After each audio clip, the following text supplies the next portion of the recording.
ఏంట్రమని అంత మంచిగా కూర్చుని చూస్తున్నావా?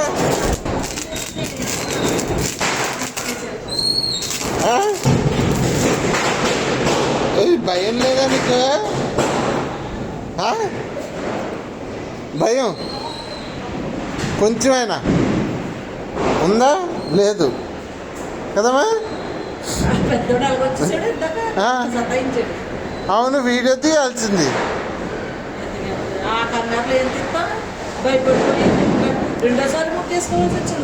అవును,